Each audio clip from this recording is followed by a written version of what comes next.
Welcome to the deep dive. Today we're plunging into an incredible story. It's got high-stakes journalism, political maneuvering, and really a fierce battle for democracy in Brazil. Yeah, it's quite something. We've gathered insights from, well, a stack of sources, but it really centers around the experience of this Pulitzer Prize-winning journalist. He found himself right at the epicenter of a political earthquake. It's really striking, isn't it? Because this journalist, he was known globally for the Edward Snowden scoop. I mean, that was huge. A once-in-a-lifetime scoop, yeah. Exactly. And even Carl Bernstein, Watergate legend, told him, "You'll never have anything as big or impactful as this again." Wow.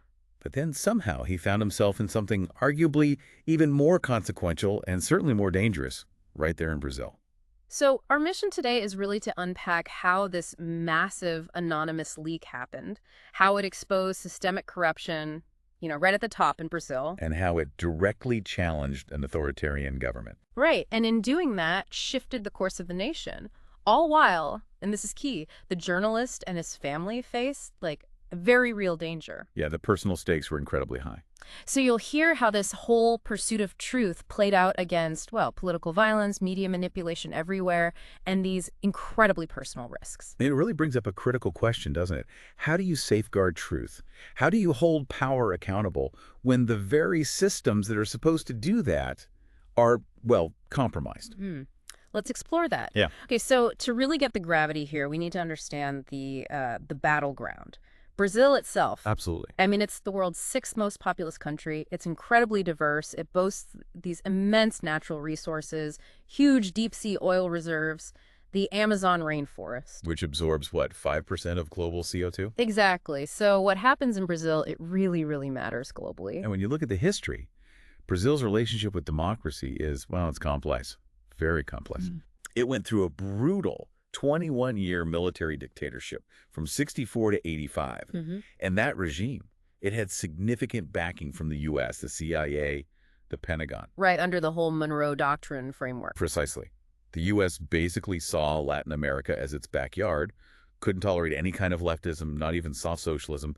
So they backed the overthrow of democratically elected leaders like João Goulart. And that military regime, it used murder, torture, severe repression, but what's particularly, chilling is how they, and a lot of the Brazilian press, often controlled by these powerful families, like the Globo Empire, how they framed it. As a restoration of democracy. It's like pure Orwellian doublespeak. Using this language of illusory democracy to mask authoritarianism, we've seen that tactic before, haven't we? Oh, absolutely. And that concept, illusory democracy, it's fundamental here. The dictatorship was clever. In a way. How so? They allowed a sort of controlled opposition. They avoided having one single strongman figure, gave them plausible deniability, Right, to mask what was really going on. Yeah. So when redemocratization finally came in 85 and the new constitution in 88, it actually established really robust protections for free speech and the press, arguably even stronger than the U.S. First Amendment. Interesting. But that whole history, the repression, the fragile democracy that followed, that's the critical stage for what happened next. And those lingering shadows of the past, they really show up, don't they? Even after redemocratization, Brazil never fully broke free from that sort of subservient intelligence relationship with the U.S. No, it didn't. And that became crystal clear during the Snowden reporting. That's right. It revealed the U.S. and U.K. were actively spying on Brazilian institutions, like Petrobras, the state oil company. And even President Dilma Rousseff herself. Directly. So you've got this fragile democracy, external influence still playing a role. How did that set the stage for the chaos that followed? Well, that lingering vulnerability, that's exactly what makes the next part so explosive. Because central to this whole story is Sergio Moro. Judge Moro. In Operation Car Wash, this massive anti-corruption probe. It started kind of small in 2014, but it just ballooned. Became one of the biggest anti-corruption operations in history. And it took down some big names. Oh, yeah. Dozens of powerful oligarchs, influential political leaders, all caught in these kickback schemes centered on Petrobras. And Moro himself, he was initially a federal judge down in Curitiba. That's right, but he quickly became this national hero. Super Moro, they called him. His face was plastered on buildings. Time magazine put him in their 100 most influential people. He was seen as this, incorruptible sheriff figure. Totally. Single-mindedly devoted to integrity. That was the image. Although some of his tactics, like preventative imprisonment. Right, holding people without conviction to get them to accuse others, that stirred up controversy even then. It did. And what's really insightful here, I think, is how that whole anti-corruption fervor, which started as this kind of moral crusade, it inadvertently created a power vacuum. And this public appetite for sort of strongman figures, it shows how even good intentions can get twisted in a fragile democracy. And Moro's biggest catch, arguably, was former President Lula da Silva. Absolutely. Luiz Inácio Lula da Silva. Imprisoned in 2017, he was a former union leader, lifted millions out of poverty during his presidency. 2002 to 2010, right? Yeah. But the establishment, especially Globo, always painted him as a communist threat. So removing him from the political scene, that fundamentally changed Brazil's political path.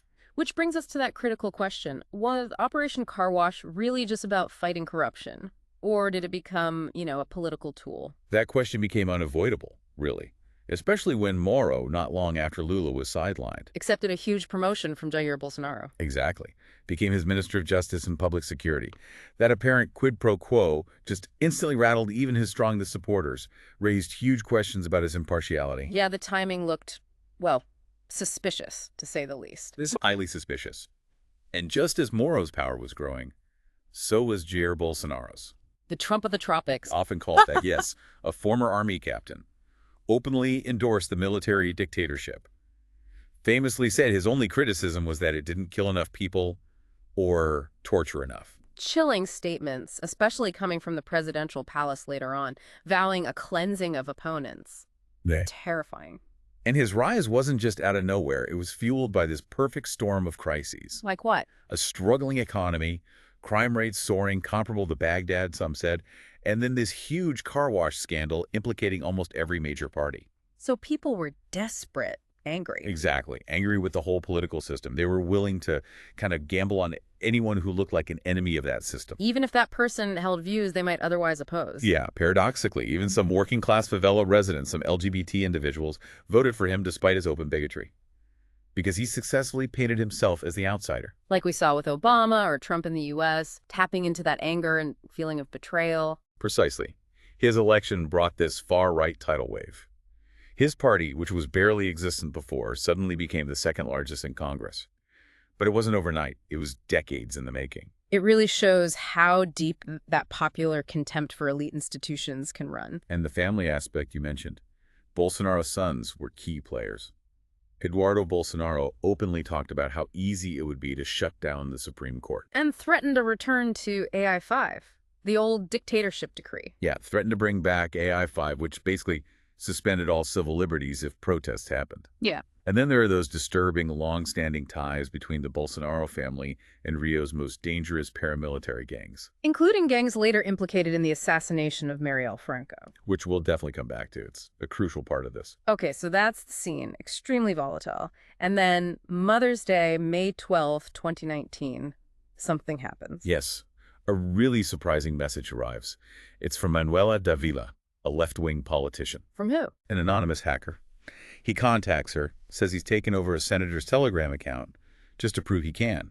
Okay. And then he claims he has years' worth of communications from Brazil's most powerful judges, prosecutors. Yeah. Including the entire Operation Car Wash task force.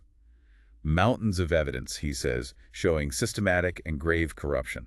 Wow. Okay, so why Manuela Davila and why then?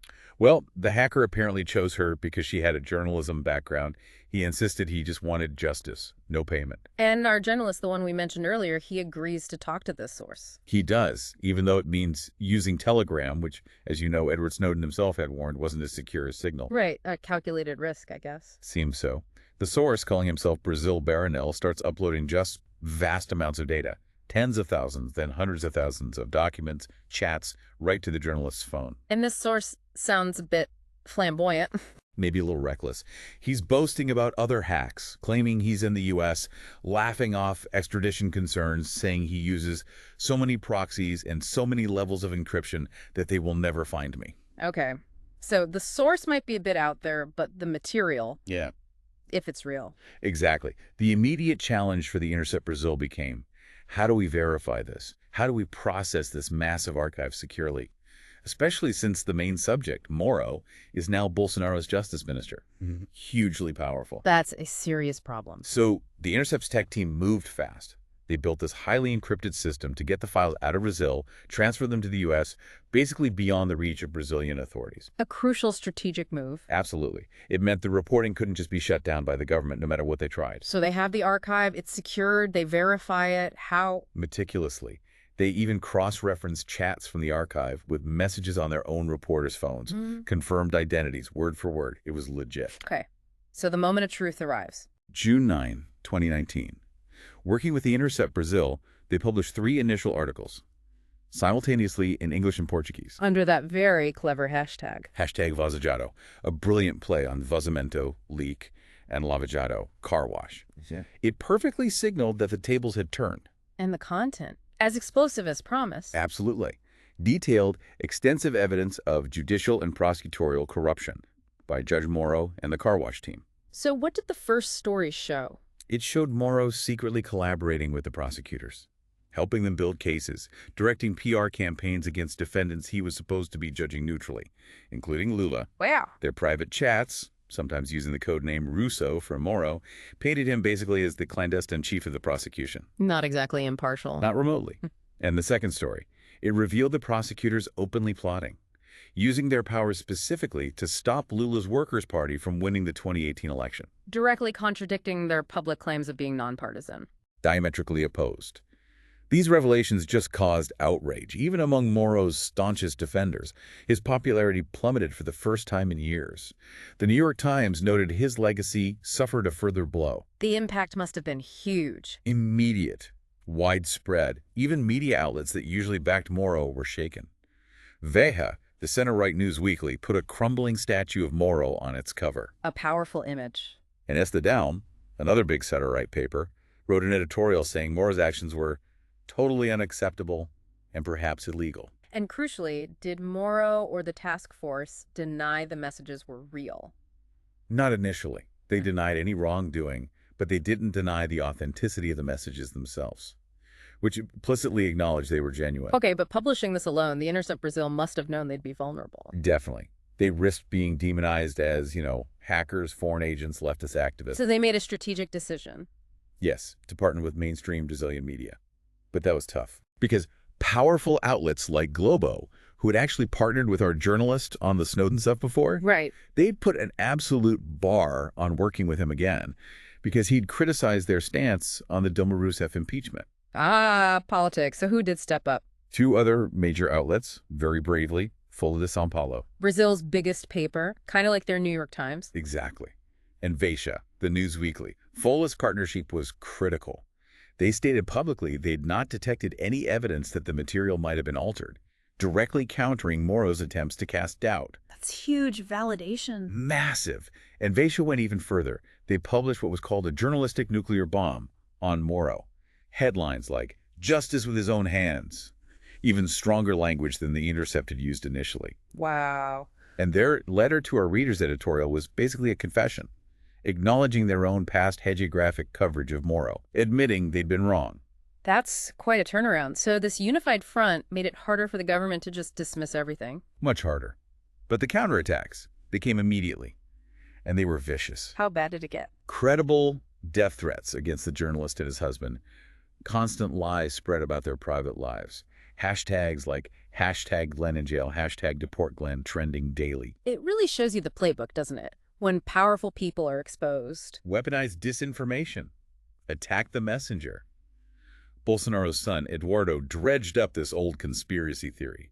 Claimed the journalist paid his husband's colleague, Gene Willis, $700,000 to flee Brazil so his husband, David, could take the congressional seat. Completely baseless. Totally. Amplified by this anonymous Twitter account, The Mysterious Peacock, pushing forged documents, fake Bitcoin receipts, utter nonsense. But some outlets ran with it. Even some mainstream right-wing outlets like Istoe, they embraced these wild, self-contradictory claims. Some even tried to suggest the founders of Telegram were involved because of supposed Muslim leanings against the pro-Israel Bolsonaro. It was just desperate stuff. And this brings in the personal side again. The journalist's husband, David Miranda. Yes, his story is absolutely central here. David grew up an orphan in Rio's Jacarezinho favela. experienced extreme poverty, violence. And he was politicized by that incident at Heathrow Airport. Exactly. Back in 2013, British authorities detained him unjustly, saw him merely as ancillary to the Snowden reporting his husband was doing. That lit a fire under him. So he entered politics. Yeah, quite a journey. Became Rio's first openly LGBT city councilman in 2016, which is huge in Brazil, with all its systemic corruption and social barriers. And he formed an alliance with Marielle Franco. A crucial alliance. Marielle Franco, a black, openly LGBT woman, also from a favela, also elected with a massive mandate. They were fighting the same fights, opposing police violence, investigating those paramilitary gangs. Which you said are more organized and dangerous than drug gangs. Much more, in many ways. Deeply embedded. And then the unthinkable happened. March 14th, 2018. Marielle Franco was brutally assassinated. Shot multiple times in her car, downtown Rio. A brazen political killing. With links back to those militias connected to the Bolsonaro family. The connections were strongly suspected. Yes, it was devastating. A terrifying signal of the danger involved in challenging power in Brazil. Marielle's murder got international attention, right? Huge attention. Celebrities, global media paying tribute. Her death left this massive void. And David Miranda felt he had to step into it. How did that happen? Well, fast forward to just before the February 2019 inauguration. Jean Willis, who was Brazil's only other openly LGBT congressman at the time. The one they falsely accused David's husband of paying off. That's the one.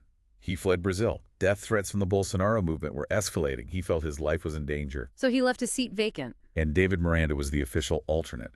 So he automatically took Jean's seat in Congress. Suddenly, he and his husband were thrust right into the national political spotlight. Just as this massive leak investigation is about to break. Exactly. David's defiant tweet went viral. One LGBT is leaving, but another is entering. This one who was from Jacarezinha.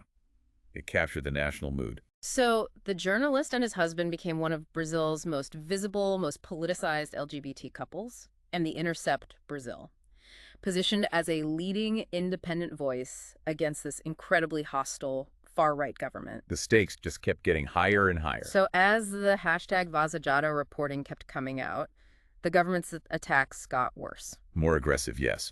In July 2019, an agency directly under Moro's command launched a financial investigation into the journalist. Convenient.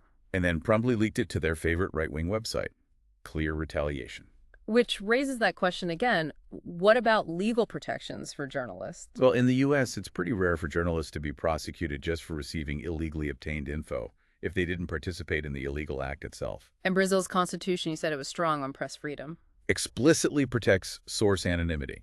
There are court rulings saying journalists can't be criminalized just for reporting on leaked material as long as they weren't involved in the leak itself. But, as legal experts warned at the time in the new Bolsonaro era, all of these legal doctrines and constitutional phrases were just words. There was real fear they wouldn't be respected. And the threats became more direct. Oh, yeah.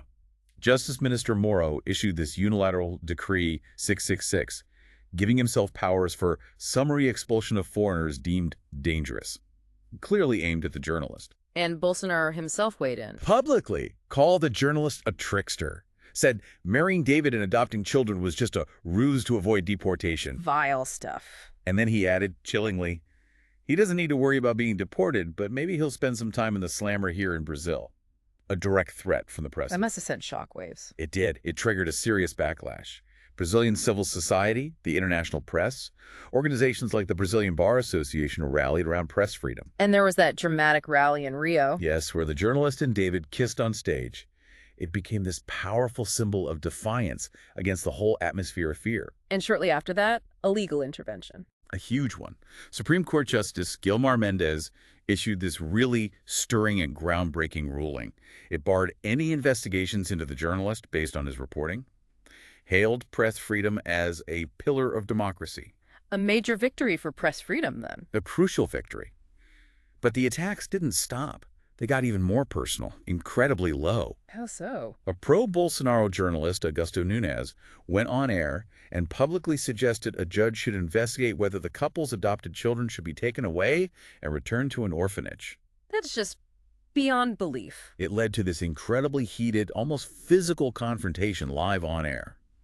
The journalist later described it as an uncontrollable surge of rage, pure paternal instinct kicking in. Understandable, really. Absolutely. And despite the Supreme Court ruling, they still tried to press charges. Unbelievably, yes.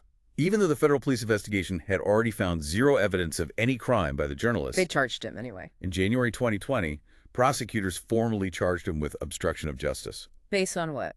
Based on a recorded phone call where he simply told the source, Brazil Baronil, that it was up to him whether he kept copies of their chats or not. That's the basis for obstruction. That was it. The charge was universally condemned, legally baseless and politically motivated. That was the verdict from legal experts, media outlets, worldwide New York Times, Washington Post, even Fox News. It showed how important this fight for press freedom was, globally. So what happened with the charges? Ultimately, they were rejected pretty swiftly by a judge, although the judge added the phrase "for now," which kind of left the door open, almost inviting the Supreme Court to maybe change its mind later. Ominous. A little, but the sheer scale of the condemnation really exposed the government's authoritarian nature. And it showed just how effective the journalism had been. So looking back, what was the lasting impact of #Fasajado? It fundamentally changed public perception of Operation Car Wash, seriously damaged Moro's credibility. It led to key convictions, like Lula's being annulled. And shifted the dynamic within the courts. Yes. The Supreme Court became more willing to challenge Moro and the Car Wash Task Force. It also massively fueled the tensions between Moro and Bolsonaro themselves. Which led to Moro resigning. Exactly. Moro dramatically resigned, publicly accusing Bolsonaro of corruption and political interference, and the chief car wash prosecutor, Delton Dallagnol. He also left his post, facing multiple disciplinary actions based on the #Fasajado revelations. And the journalist involved received recognition? He did. The prestigious Vladimir Herzog Award, named after a journalist murdered by the military regime. He shared it with another reporter targeted by Bolsonaro. It was a powerful validation of doing journalism that bothers. Journalism that holds power to account. Precisely. It's a really powerful example of the resilience of journalism and maybe democratic institutions, even when they're under extreme pressure. Despite all the threats, the personal cost, this deep dive just profoundly underscores that, the power of journalism can reveal deep corruption. It can challenge the legitimacy of power. Even if that fight for justice, well, it's never really completely over, is it? No, it rarely is. So, thinking about all this, what does this story from Brazil really mean for you, listening now? Well, it's clearly more than just a regional political drama. Definitely. It feels like a powerful lesson about the essential role of independent journalism, holding power accountable, especially now in this era where information is so easily weaponized. Yeah, and it vividly shows the profound personal sacrifices that some journalists and their families have to make, the immense courage it takes just to pursue truth when the odds are stacked against you. So if we connect that to the bigger picture, it really forces us to ask some hard questions, doesn't it? Like what? Like in this world just flooded with information, with political polarization, where the lines between truth and propaganda are constantly blurred, how can you, just as someone consuming information, tell the difference? How do you spot genuine efforts to expose corruption versus just politically motivated attacks? That's a huge challenge for everyone. And how do we collectively safeguard that vital space for deep, uncomfortable, impactful journalism? What's our responsibility when powerful interests deliberately try to criminalize the simple act of telling the truth? Yeah, that's definitely something to think about for your next deep dive.